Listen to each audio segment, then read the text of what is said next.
श्री वल्लभाधीश की जय। 84-252 વૈષ્ણવન કી જય। શ્રી આચાર્યજી સેવાફલ ગ્રંથમાં આજ્ઞા કરે છે, ભગવાનની ફલદાતૃતા કોઈને વશ નથી, તેનાથી અન્ય જે વિચારો છે તે કેવલ મનોભ્રમ છે। આપણામાં જે સેવા આપણે કરી રહ્યા છે તે સેવા જ ફલરૂપ છે। સેવા અહીંયા કરશું અને કંઈક બીજું ફલ મળશે તેવો આપણો માર્ગ નથી। અને આટલા વર્ષ સેવા કરી તો મને વધારે ફલ મળશે અને આ નવો સેવક બન્યો છે તો તેને ઓછું મળશે, એવો પણ આપણો પુષ્ટિ માર્ગ નથી। શ્રી ઠાકોરજી જ્યારે જેને જે ફલ આપવા ચાહે તે દાન કરે જ છે। અને વાર્તાજી નંબર 72 અને 73, એક નાગર સાઠોદરા બ્રાહ્મણ કે જેઓ શરણે શ્રી ગુસાઈજીને આવ્યા છે અને તે ગામમાં એક વૈષ્ણવ રહેતા, તેમની સાથે તેમનો મેલ હતો, બંને જલ ભરવા સાથે જતા। અને એકવાર જલ ભરવા ગયા, ત્યાં એક વેશ્યાની છોરી પરમ સુંદર 12-13 વર્ષની નૃત્ય ગાન કરી રહી હતી। વૈષ્ણવે જોયું કે આના મુખ પર તો ભગવત તેજ બિરાજે છે, દૈવી જીવ છે, તે ત્યાં જ ઊભો રહી ગયો અને સાથના વૈષ્ણવે કહ્યું કે અહીંયા ઊભા રહેવું ઠીક નથી, પણ તેઓ ત્યાં જ ઊભા રહ્યા। સાથેના વૈષ્ણવ ઘરે આવ્યા, તેની સ્ત્રીને કહ્યું કે અમુક વૈષ્ણવ તો વિષયી લાગે છે, વેશ્યાના દ્વારે તે ઠાડો છે, હવે તેનો સંગ ઉચિત નથી। આ બાજુ આ વૈષ્ણવ નાગર બ્રાહ્મણે તે છોરીને દૈવી જીવ જાણી તેની માતાને કહ્યું કે આજે તું મારા ઘરે પઠાવીશ। અને તેની માતાએ સોના મોહર લીધી અને તેને પઠાવી। ઉત્થાપન ભોગ ધરી સંધ્યા આરતી કરી તે વેશ્યાના ઘરે ગયો, છોરીને પોતાના ઘરે લાવ્યો, તેને સ્નાન કરાવી, નવીન વસ્ત્ર સારી ચોલી પહેરાવી અને શ્રી ઠાકોરજીના સાન્નિધ્યમાં બેસાડી તેના કાનમાં અષ્ટાક્ષર મંત્ર કહ્યો, માલા પહેરાવી શ્રી આચાર્યજી, શ્રી ગુસાઈજી, શ્રી ગોવર્ધનનાથજી અને પોતાના સેવ્ય સ્વરૂપ મદન મોહનજીનું ચરણામૃત આપ્યું, મહાપ્રસાદ આપ્યો અને છોરી તો સંસ્કૃત બોલવા લાગી। ત્યાર પછી તેને કહ્યું કે તું શ્રી આચાર્યજી, શ્રી ગુસાઈજીનું ચિંતન કરી મન ઠેકાણે રાખી અને નૃત્ય ગાન કર। તે રાસના કીર્તન ગાવા લાગ્યો અને તે વેશ્યા અલાપચારી કરવા લાગી। શ્રી ગુસાઈજીનું નામ લેતા તેના દેહમાં ભગવદ આવેશ થયો, રાસ પંચાધ્યાયીના શ્લોક બોલવા લાગી, દેહભાવ ભૂલી। આમ 4 પ્રહર તેણે નૃત્ય કર્યું અને વૈષ્ણવ અને તે વેશ્યા શ્રી ઠાકોરજીના રસમાં આવિષ્ટ થયા। બીજે દિવસે શ્રી ઠાકોરજીને રાજભોગ સુધી પહોંચી અપરસમાં જલ ભરવા ગયો। તે વૈષ્ણવને પુકાર્યો પણ તેણે કંઈ જવાબ ન આપ્યો અને તેની સ્ત્રીએ કહ્યું કે તેઓ ઘરમાં નથી।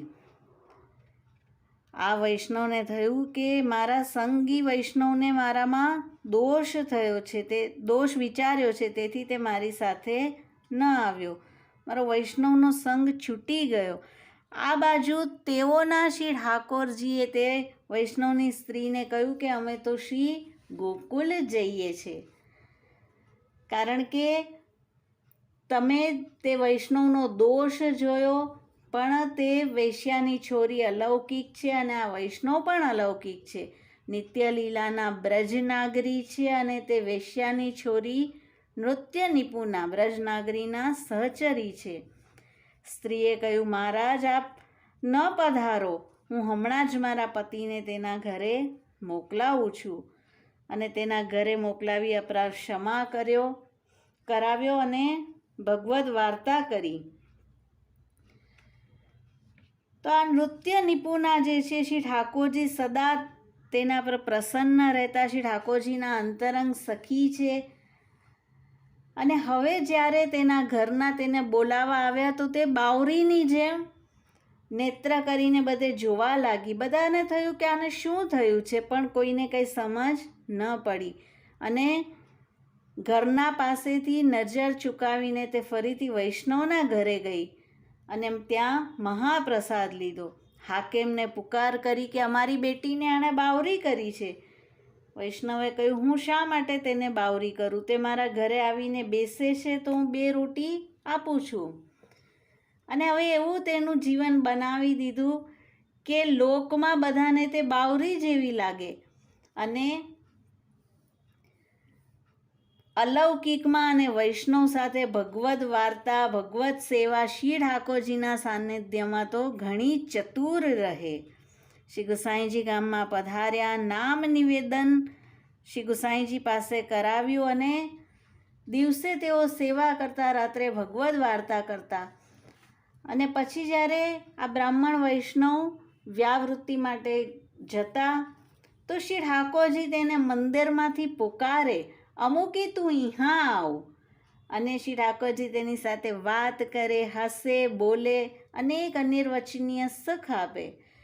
એકવાર શ્રી ઠાકોરજીના મંદિરમાં બેસીને તે હાંસી કરી રહી હતી. વૈષ્ણવ આવ્યો અને તેને ખીજાયો કે તું બેનપરસ કઈ રીતે મંદિરમાં ગઈ? અને શ્રી ઠાકોરજી કહે છે, તું તેને શા માટે ખીજે છે? મેં તેને બોલાવી છે માટે તે આવી. અને હવેથી મારા શૃંગાર આ વૈષ્ણવને જ કરવા દેજે. અને શ્રી ઠાકોરજી તેના પર એટલા બધા રીઝેલા છે તેમ જાણીને આ વૈષ્ણવ શૃંગાર વગેરે તેની પાસે જ કરાવતા અને તેઓ રસોઈ કરતા.